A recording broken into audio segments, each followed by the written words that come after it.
Saya Evriliana Betari Nahla Humaira, absen 15, akan menjelaskan tentang poin materi yang pertama, yaitu tentang menjelaskan perubahan iklim. Perubahan iklim adalah perubahan jangka panjang dalam suhu dan pola cuaca iklim yang memakan periode waktu yang sangat lama. Bentuk perubahan iklim berkaitan dengan perubahan kebiasaan cuaca atau persebaran kejadian cuaca. Penyebab utama perubahan iklim adalah pemanasan global. Pada poin yang kedua, kita akan membahas tentang perbedaan antara perubahan iklim dan pemanasan global. Perubahan iklim dan pemanasan global sering dianggap memiliki arti yang sama, padahal berbeda. Pada pemanasan global, berfokus pada perubahan suhu rata-rata permukaan bumi akibat gas rumah kaca semakin meningkat.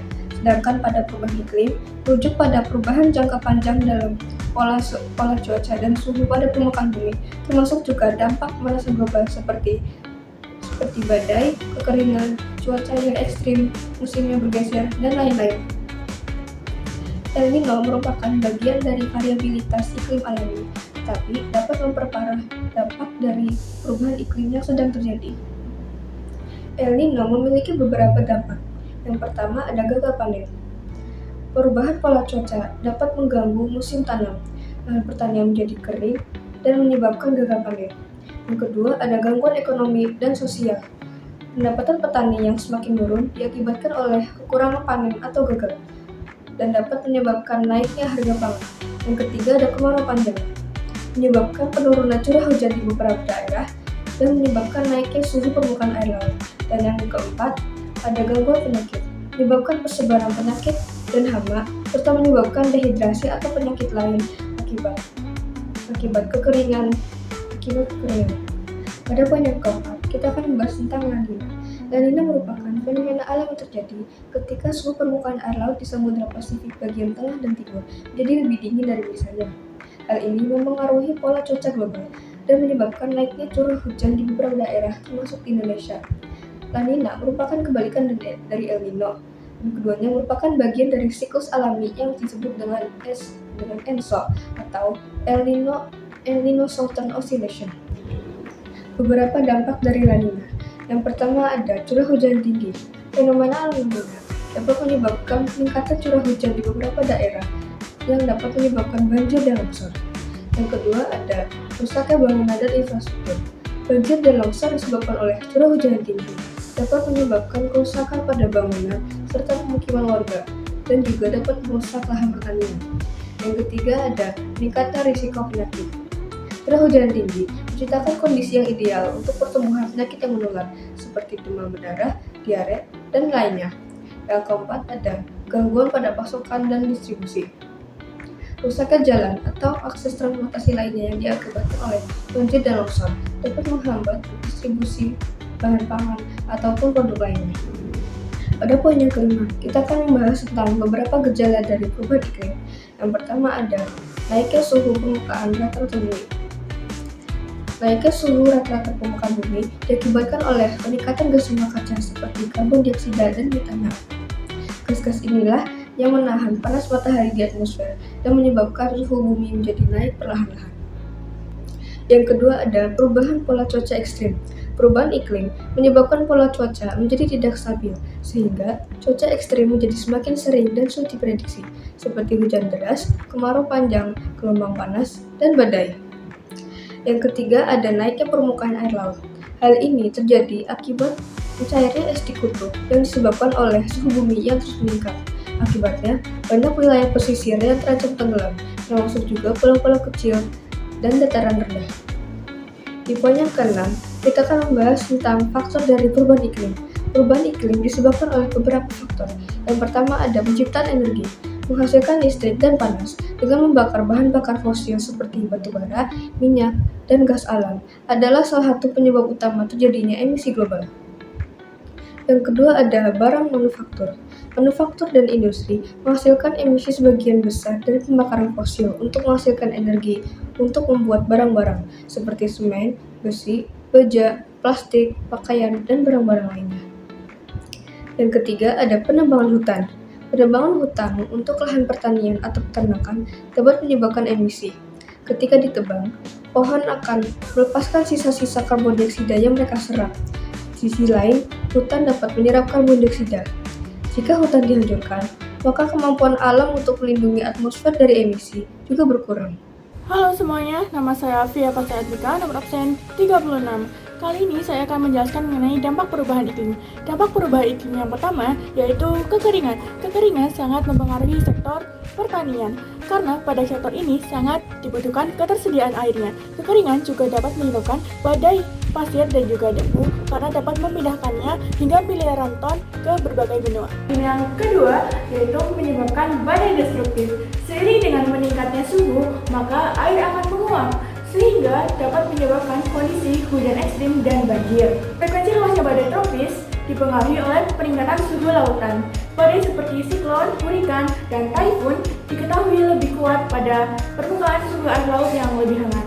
Ketiga adalah punahnya beberapa spesies. Beberapa spesies sulit beradaptasi pada lingkungan yang ada, misalnya pada spesies karnivor, spesies endemik, dan spesies migran. Contohnya yaitu seperti penyu hijau. Penyu hijau diketahui berstatus endangered atau terancam punah. Yang keempat yaitu pemulihan karang atau coral bleaching yang berakibat dari perubahan besar pada jaringan dan sitokimia pada polip karang yang menyebabkan beberapa koloni atau seluruh koloni karang menjadi berwarna putih. Kelima adalah penyusutan sumber daya genetik. Pemanasan global dapat mengakibatkan kebakaran hutan dan banjir yang akan menurunkan populasi dan keberagaman spesies. Beberapa variasi gen mungkin akan tahan kepada perubahan iklim, namun belum tentu gen lainnya sama. Oleh karena itu, jika terjadi kerusakan habitat, maka akan lama pulih atau terjadi suksesi secara alami. Yang keenam adalah meningkatkan risiko kesehatan. Bakteri, virus, jamur, dan parasit akan berkembang pada kemarau yang berkepanjangan. Kemarau ini juga dapat mengakibatkan berbagai peristiwa yang akan menyebabkan risiko kesehatan. Contohnya seperti kebakaran hutan yang akan mempengaruhi kualitas udara dan terjadi infeksi saluran pernafasan. Selanjutnya adalah perubahan interaksi antar spesies. Perubahan iklim dapat mengakibatkan tidak stabilnya fungsi ekosistem. Contohnya seperti pertumbuhan tanaman dan pola migrasi pada hewan, sehingga tergabungnya pola interaksi antar spesies. Selanjutnya, saya akan menjelaskan mengenai penyebab perubahan iklim. Yang pertama adalah peningkatan CO2. CO2 merupakan jenis gas yang memiliki efek rumah kaca. Peningkatan suhu pada saat ini paling banyak ditemukan karena aktivitas manusia, diantaranya pembakaran fosil dan deforestasi sebanyak 50%, sehingga membuat kenaikan suhu yang melebihi 0,8 derajat Celcius setiap tahunnya sejak tahun 2015. Yang kedua adalah anomali efek rumah kaca yang terbagi menjadi beberapa poin. Poin yang A adalah mekanisme terjadinya efek rumah kaca. Efek rumah kaca awal dikenal oleh Joseph Fourier pada tahun 1824. Efek rumah kaca adalah fenomena alami di mana gas-gas seperti uap air, metana, dan karbon dioksida bersifat seperti kaca, yaitu membiarkan cahaya matahari masuk ke dalam bumi sehingga membuat suhu bumi menjadi hangat dan dapat dihindari oleh manusia. Cahaya matahari juga sangat bermanfaat bagi manusia, namun dengan jumlah yang sedikit sangat banyak akan membatasi panas matahari keluar bumi sehingga akan membuat peningkatan suhu global. Pada poin yang B, yaitu efek rumah kaca yang berlebihan, yang dapat ditandai dengan mencairnya es di kutub, rusaknya ekosistem, ketinggian permukaan air laut, dan perubahan iklim yang ekstrim. Poin ketiga, saya akan menjelaskan tentang aktivitas manusia sebagai penyebab perubahan iklim yang akan terbagi menjadi beberapa poin. Pada poin yang A, yaitu kegiatan terkait alih fungsi lahan. Penambahan penduduk membuat kebutuhan sumber daya alam meningkat, tentunya diiringi dengan kebutuhan lahan. Oleh karena itu, kita dapat melakukan alih fungsi lahan, yaitu dengan menggunakan lahan hutan yang dijadikan permukiman ataupun pertanian. Tetapi beberapa orang melakukan sesuatu yang kurang bijaksana seperti perambahan hutan, penebangan liar, dan lain sebagainya. Selanjutnya adalah penggunaan CFC atau klorofluorokarbon. Klorofluorokarbon sering digunakan pada pendingin ruangan ataupun semprotan aerosol. CFC mengandung klorin yang dapat bereaksi dengan stratosfer sehingga dapat menjadi kerusakan ataupun penipisan pada lapisan ozon. Poin yang C yaitu penggunaan listrik yang berlebihan. Manusia tentunya setiap hari menggunakan listrik dong. Setengah listrik terbuat dari batu bara, di mana batu bara itu hampir murni dari karbon. Otomatis pembakarannya menghasilkan CO2 yang dapat menyebabkan peningkatan suhu. Keempat adalah aktivitas kendaraan bermotor. Indonesia berada pada urutan ke-6 yang menghasilkan gas buang bahan bakar fosil pada sektor transportasi. Bahan bakar fosil mengandung hidrokarbon yang merupakan penghasil polutan. 50% pencemaran di kota disebabkan oleh pabrik serta sektor transportasi. kelima adalah kegiatan terkait produksi dan penggunaan plastik. Sampah plastik memiliki sifat yang sulit terdegradasi atau non-biodegradable. Sampah plastik terurai dalam waktu yang sangat lama, yaitu sekitar 100-500 tahun. Hasil penelitian yang menggunakan produk plastik seperti tas belanja, botol air, atau yang lainnya, ketika terkena cahaya matahari akan rusak dan akan mengeluarkan gas metana dan etilina. Gas metana, baik yang alami atau buatan, dikatakan sebagai penyebab utama perubahan iklim. Oleh karena itu, kita dapat melakukan beberapa cara untuk mengurangi sampah plastik. Salah satunya adalah menggunakan tote bag sendiri ketika berbelanja dan menggunakan alat makan sendiri ketika berpergian. Kedua benda ini dapat digunakan berkali-kali kan? Oleh karena itu, hal ini dapat mengurangi penggunaan sampah plastik. Yang terakhir yaitu penimbunan sampah organik.